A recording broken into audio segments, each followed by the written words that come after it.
मंडी शहर की और फिर यहां से जब जाता था तो अक्सर यहाँ रास्ते में चाय पीना, यहाँ की दुकानों से लोगों से गप्पे मारना, ये मेरा एक प्रकार से क्रम बन गया था। तब न मैंने सोचा था कि एक दिन हिमाचल प्रदेश की देश की सेवा का मौका मिलेगा, आप सबके आशीर्वाद से मिलेगा और सुंदरनगर के मेरे पुराने सभी साथी, उनको भी वो पुरानी बातें याद करते होंगे तो आश्चर्य होता होगा। हम लोग घंटों घंटों गप्पे लड़ाया करते थे, हंसी मजाक किया करते थे। हमारे ठाकुर गंगा सिंह जी, हमारे दिलेराम जी, हमारे दामोदर दास जी, ऐसे अनेक संयोगों में भी मैंने बहुत कुछ सीखा। मुझे कुछ समय पहले ही यहां सुंदरनगर के होनहार सपूत बॉक्सर आशीष चौधरी से भी याद है, उनसे बातचीत करने का मौका मिला था। टोक्यो ओलंपिक जाने से पहले जब वो स्पेन में ट्रेनिंग ले रहे थे, तब मेरी उनसे बात हुई थी। पिता की मृत्यु के बाद जिस तरह का हौसला भाई आशीष ने दिखाया, वो सब लोग नहीं दिखा पाते। सुंदरनगर के लोगों की यही बात पूरे हिमाचल की पहचान है, ये पहाड़ी लोगों की पहचान है। साथियों,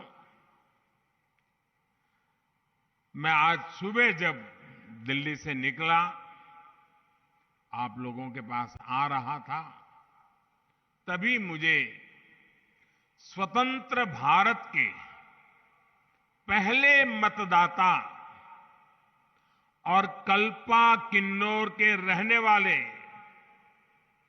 श्याम शरण नेगी जी के दुखद निधन की भी खबर मिली।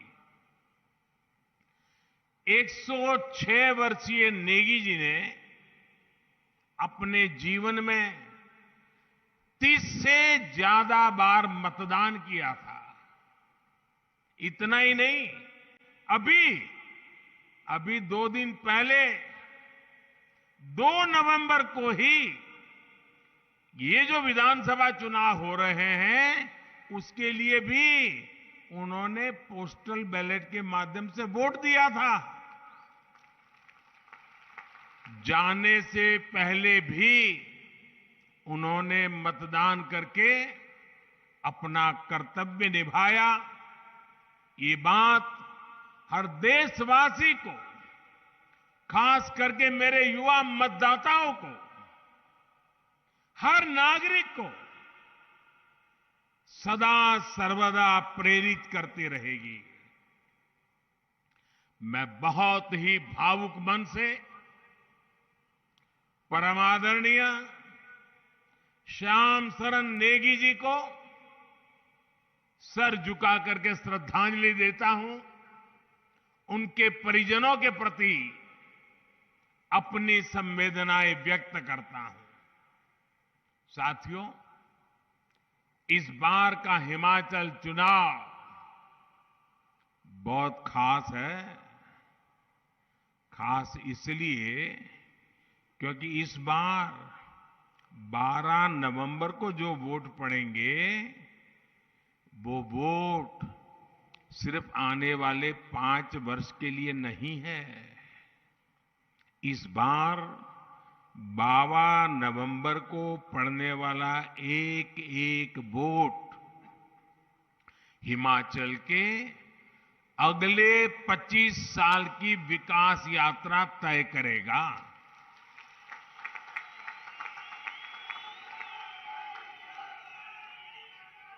कुछ महीने पहले ही हिमाचल की स्थापना के 75 वर्ष हुए हैं। कुछ सप्ताह पहले ही भारत ने भी अपनी आजादी के 75 वर्ष पूरे किए हैं। जब भारत अपनी आजादी के 100 साल मनाएगा, उसी के आसपास हिमाचल भी अपनी स्थापना के 100 साल पूरे करेगा।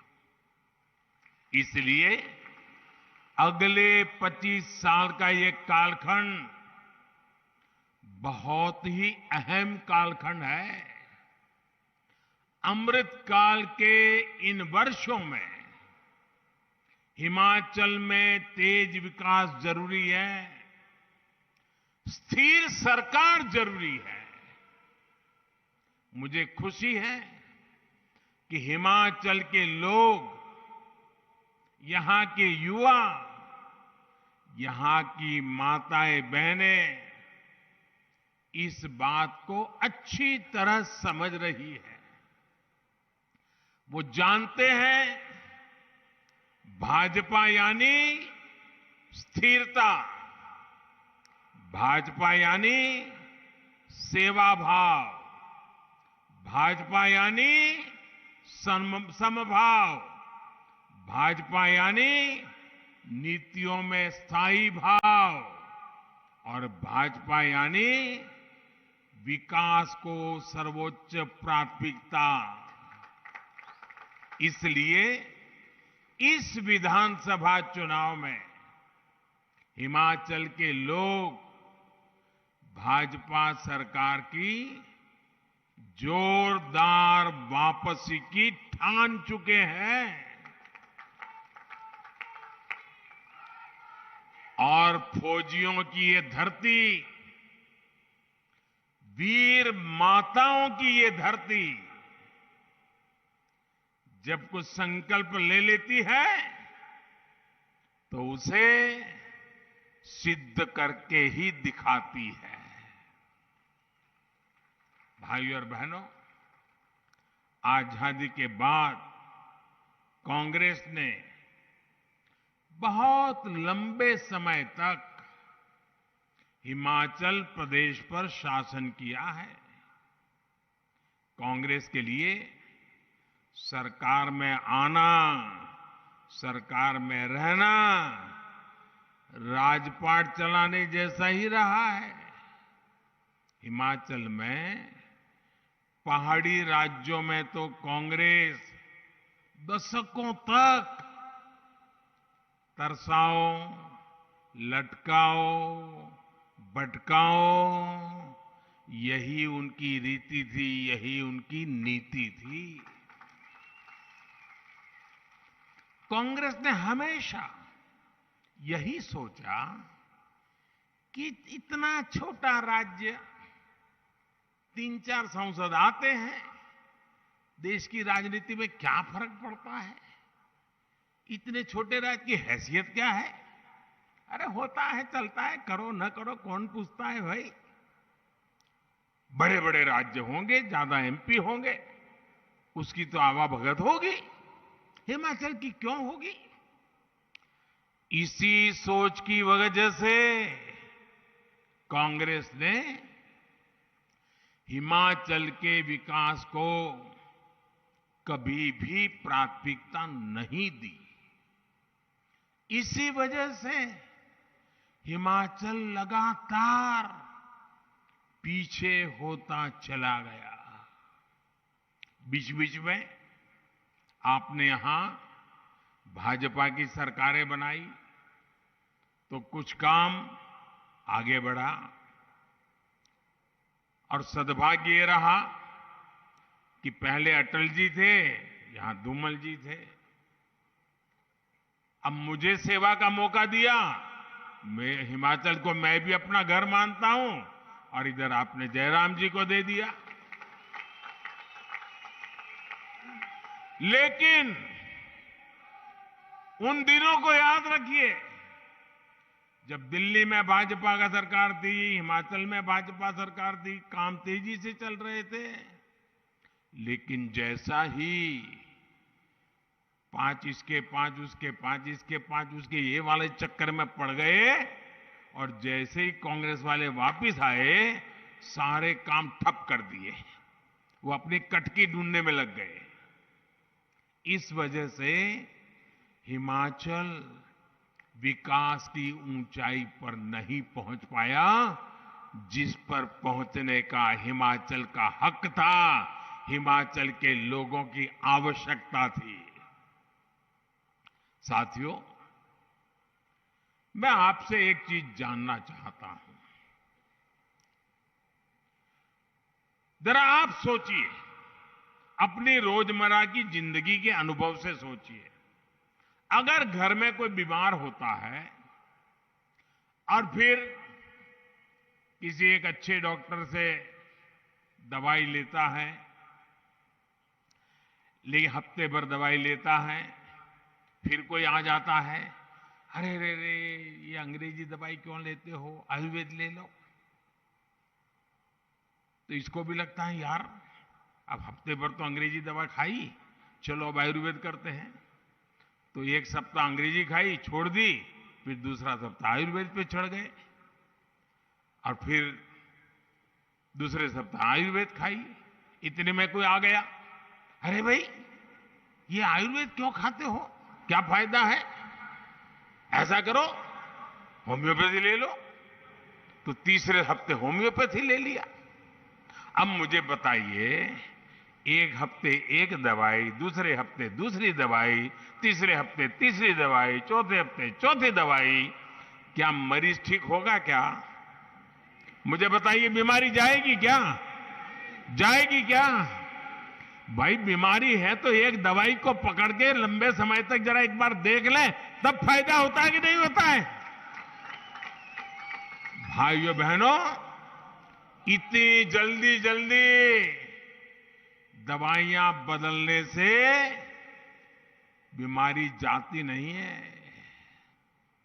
आप दवा का एक डोज ले, फिर दूसरा डोज, फिर तीसरा डोज, कभी किसी को फायदा नहीं होता है। और इसलिए मेरे भाइयों बहनों, हिमाचल ने अब तक ऐसी ही गलती होती रही है, और उसका परिणाम यह आया है कि यहां जो मुसीबतें हैं, इसके लिए किसी ने अपनी जिम्मेवारी नहीं ली। आपकी जो तकलीफें हैं, जो मुसीबतों से आपको जिंदगी गुजारनी पड़ रही है, उसकी जो आकर के शिमला में बैठे, उन्होंने जिम्मेवारियां नहीं ली। और उनको भी पता था कि अब 5 साल आए हैं, क्या करना है भाई, क्या जरूरत है, 5 साल कितना ही काम करो, ये लोग तो 5 साल के बाद दूसरे को लाने वाले हैं। तो वो सोचता है कुछ करना ही नहीं है। ये जो 5-5 वाला दिमाग में भरा दिया बदमाश लोगों ने, गलत सोचने वाले लोगों ने, उन्होंने आपका इतना नुकसान किया है कि आप किसी का जवाब ही नहीं मांगते हो। वो तो हाथ ऊपर करते, हम क्या करें भाई, आपने हमको मौका नहीं दिया, एक बार दिया, हम कुछ काम करें, उतने में तो आपने दूसरे को ला लिया। आप अगर सरकार से जवाब मांगना चाहते हैं, आप अगर सरकार से जवाबदेही चाहते हैं, आप उसको दोबारा मौका दीजिए, ताकि उसको लगे कि हिमाचल की जनता अच्छे काम को आशीर्वाद देती है, तो उसका काम करने का उत्साह डबल हो जाता है। इस बार हिमाचल करेगा ना, इस बार दोबारा लाने का निर्णय करेगा ना, ये पुरानी बातों को छोड़ेगा कि नहीं छोड़ेगा? और मेरे हिमाचल के भाइयों बहनों, आपने मुझे दिल्ली में बिठाया है, मैं आपके लिए कुछ करना चाहता हूं। पिछले 5 साल से कर रहा हूं, आगे भी करना चाहता हूं। मुझे सेवा का मौका दोगे ना? पक्का दोगे? और मैं आपको वादा करता हूं, इस धरती के बेटे के नाते मैं आपके लिए जितना कर सकता हूं, कभी पीछे नहीं रहूंगा भाई। लेकिन अगर यहां आपको ऐसे लोगों को बिठा दिया जो काम को आगे ही न बढ़ने दे, तो क्या होगा? मैं कितना ही दिल्ली से जोर लगाऊं, काम हो पाएगा क्या? रुकावटें आएगी कि नहीं आएगी? इसलिए भाइयों बहनों, यहां भाजपा की सरकार बनाइए ताकि मैं आपकी सेवा अच्छी तरह से कर सकूं। भाइयों बहनों, कांग्रेस ने अपने लंबे शासन में हिमाचल का जितना नुकसान किया है, उसकी भरपाई के लिए और फिर तेज गति से काम करने के लिए भाजपा को दोबारा जिताना, भाजपा को बार बार जिताना और दिल्ली की मोदी सरकार की भी भाजपा सरकार को पूरी मदद मिलती रहे, ये पक्का करने वाला ये चुनाव है। साथियों, कांग्रेस कैसे काम करती है, इसका मैं आपको एक उदाहरण देता हूं।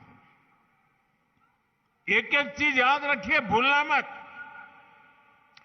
50 साल से ज्यादा हो गए जब कांग्रेस ने गरीबी हटाओ की बात कही थी।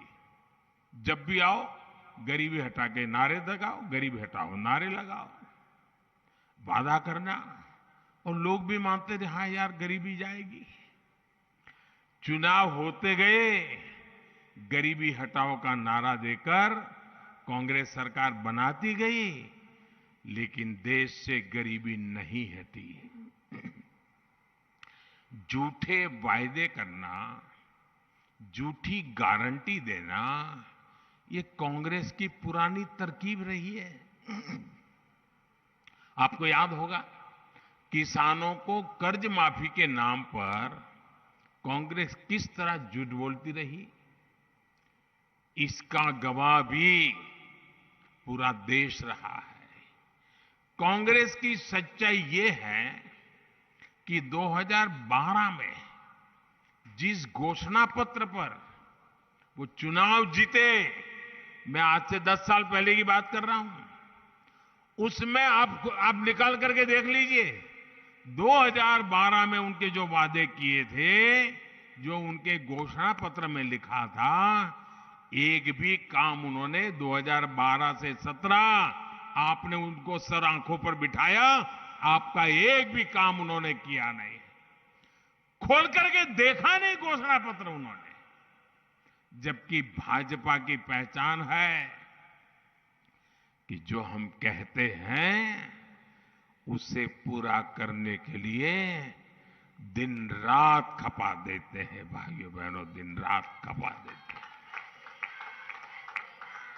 भाजपा जो संकल्प लेती है उसकी सिद्धि करके दिखाती है। भाजपा ने जम्मू कश्मीर से आर्टिकल 370 हटाने का संकल्प लिया था ना? पूरा किया कि नहीं किया? पूरा किया कि नहीं किया? भाजपा ने राम मंदिर बनाने का संकल्प लिया था और वो निर्णय भी इसी हिमाचल की धरती में, पालमपुर में भाजपा की वर्किंग कमेटी में निर्णय किया गया था। भाइयों, इसी देवभूमि में निर्णय किया गया था। आज राम मंदिर बन रहा है कि नहीं बन रहा है? आप बताइए, बन रहा है कि नहीं बन रहा है? ऐसे नहीं, जरा जोरों से बोलिए, बन रहा है कि नहीं बन रहा है? वादा निभाया कि नहीं निभाया? वचन पूरा किया कि नहीं किया? साथियों, भाजपा के संकल्पों की सिद्धि का एक और उदाहरण, ये तो हमारी वीरों की भूमि है।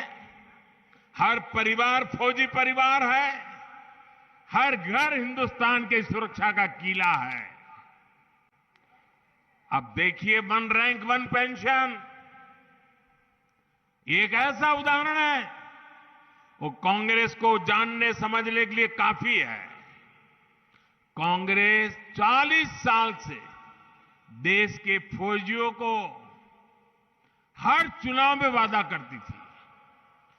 आपके हिमाचल के मेरे फौजी परिवार बराबर याद होगा, हर बार वादा करते थे वन रैंक वन पेंशन बस आ जाएगा, चुनाव जिता दो, आ जाएगा चुनाव। कितनी सरकारें बनी, कितने ही प्रधानमंत्री आए, कितनी बार वादे करके गए, लेकिन इतने वर्षों तक केंद्र में कांग्रेस की सरकार रहने के बावजूद भी वे कभी भी वन रैंक वन पेंशन को लागू नहीं किया। और दिखावे के लिए बजट में मामूली 100, 200, 300 करोड़ रुपए डाल देते थे और लिख देते थे, लेकिन इससे होना नहीं था।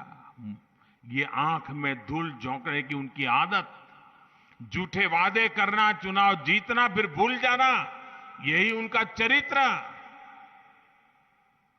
हिमाचल में हर बार वो झूठ बोलते रहे। देवभूमि में झूठ बोला है, देश की वीर माताओं के सामने झूठ बोला, देश के वीर जवानों के सामने झूठ बोला। भाइयों बहनों, मैं हिमाचल में आया था 2014 में, चुनाव में आपके वोट मांगने के लिए आया था, और मैंने हिमाचल में आकर के मैं कहा था, मैं जानता हूं मामला बहुत बड़े धन का है, धन खर्च करना पड़ेगा, तिजोरी खाली करनी पड़ेगी, लेकिन ये वादा मैं पूरा करूंगा। भाइयों बहनों, वन रैंक वन पेंशन का वादा हमने पूरा किया कि नहीं किया? किया कि नहीं किया? वादा 40 साल तक उन्होंने किया था, नहीं पूरा किया। हमने वादा किया, 5 साल के भीतर पूरा कर दिया था। भाइयों,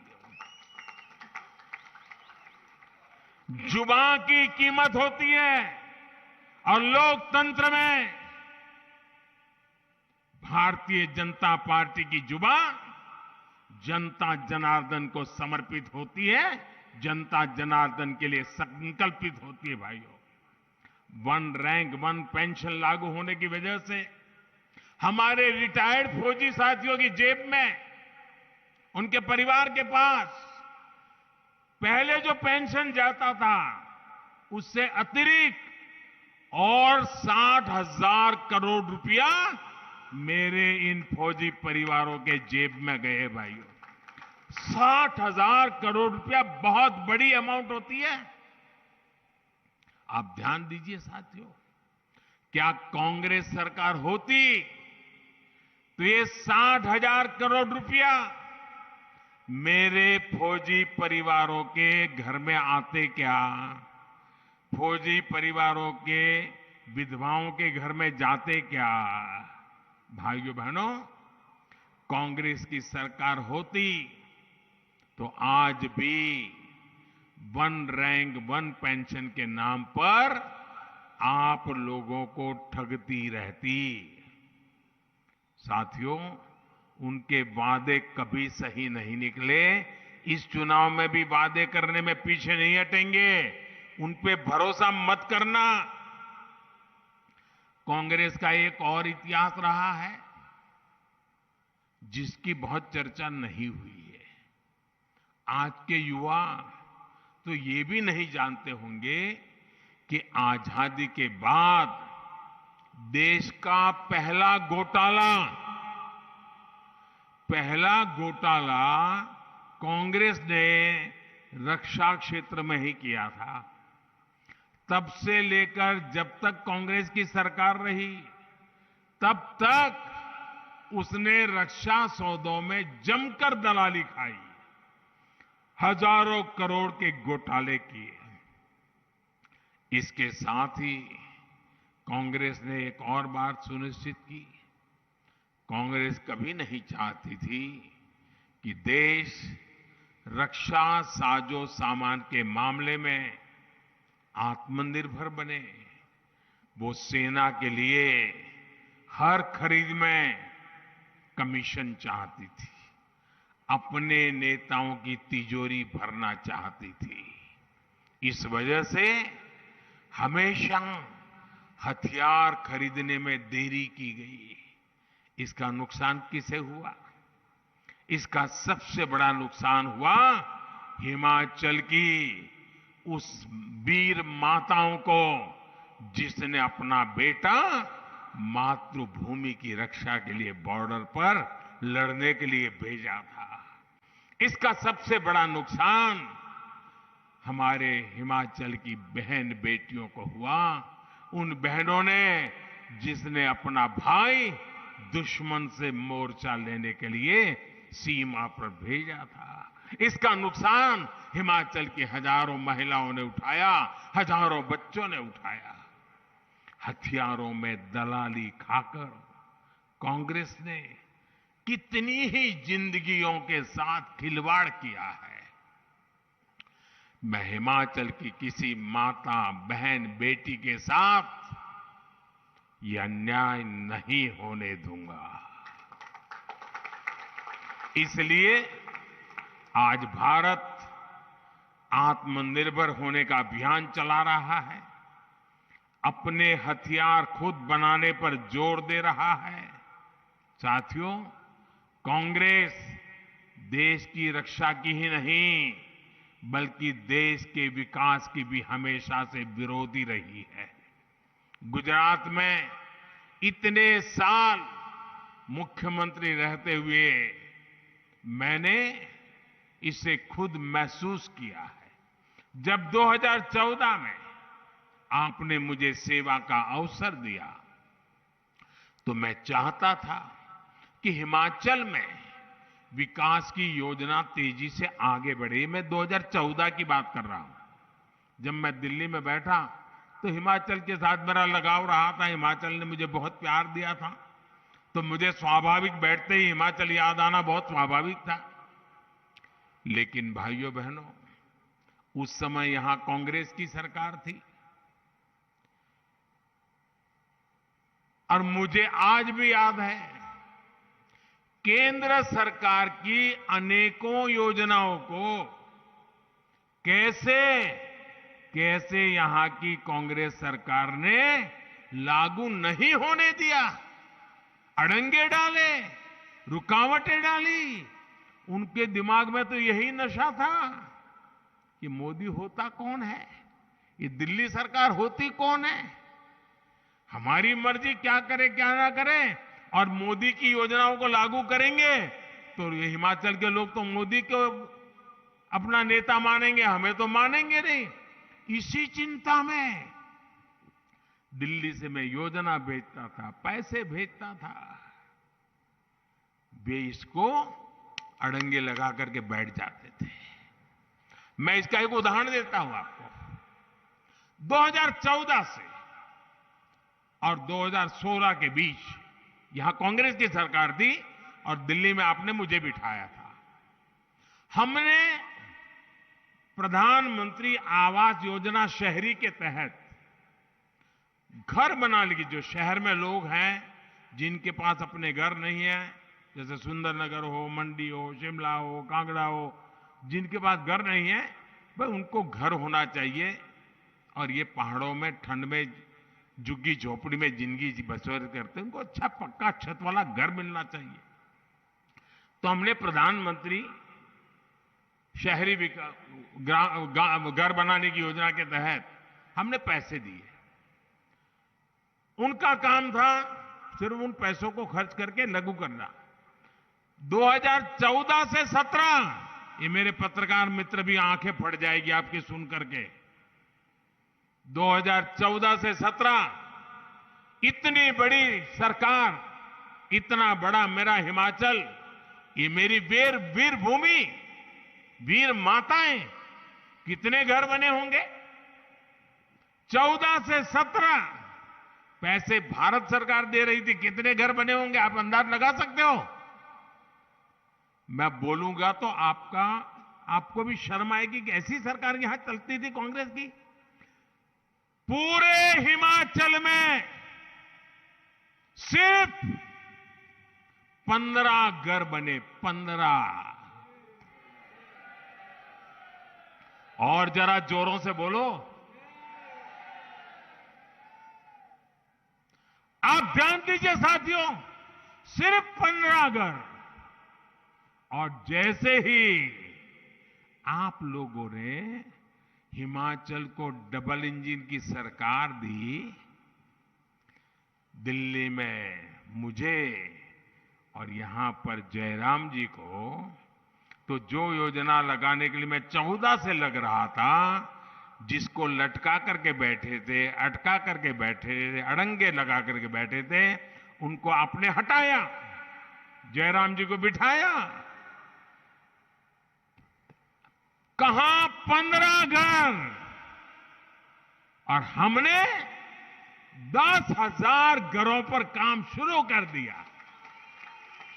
कितने भाई, कितने घर, कितने?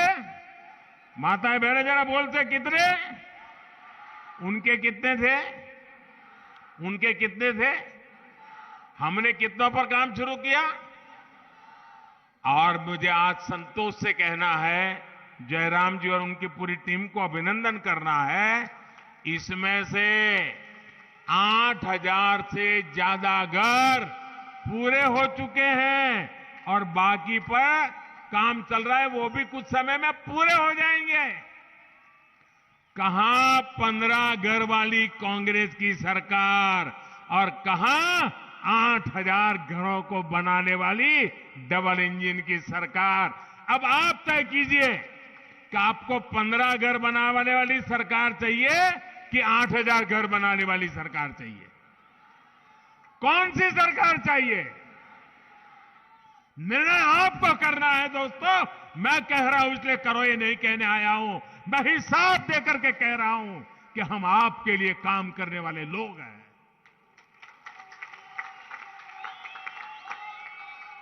यानी 2017 के बाद से भाजपा सरकार में हिमाचल के विकास ने अभूतपूर्व तेजी पकड़ी है।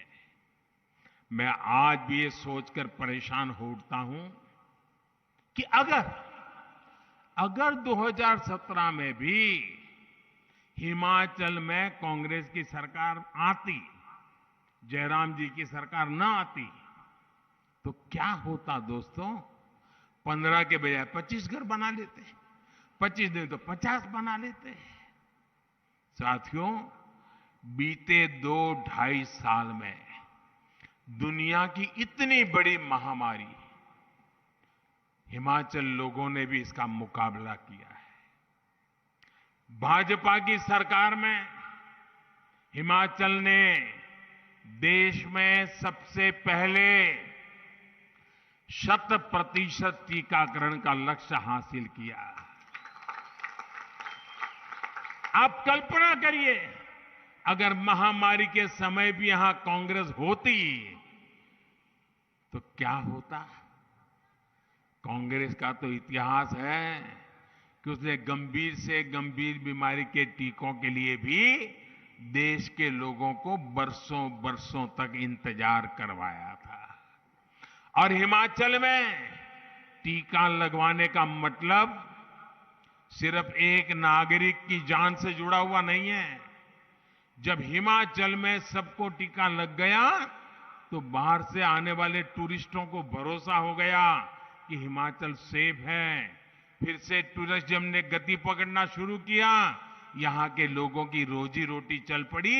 ये वैक्सीन की ताकत थी और ये जयराम जी और भाजपा सरकार की ताकत थी कि उन्होंने पूरे देश में हिमाचल को पहला, और मैं यहां के हमारे आशा वर्करों, हमारे आंगनवाड़ी वर्कर, हमारे गांव में काम करने वाले हेल्थ वर्कर, उनको आज नमन करता हूं कि उन्होंने पहाड़ों पर चल करके, जाकर के, बर्फीली जगह पर जाकर के भी वैक्सीनेशन का काम कर लिया और जिंदगी बचाने का काम कर लिया, और मुफ्त में, एक पैसा नहीं लिया किसी भाइयों बहनों।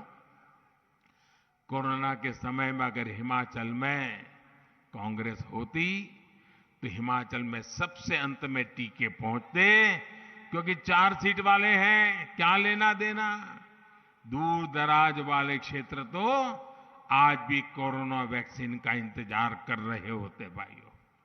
100 साल की सबसे बड़ी आपदा में ये डबल इंजन की सरकार आज भी हिमाचल के गरीबों को, लाखों गरीब परिवारों को मुफ्त राशन दे रही है।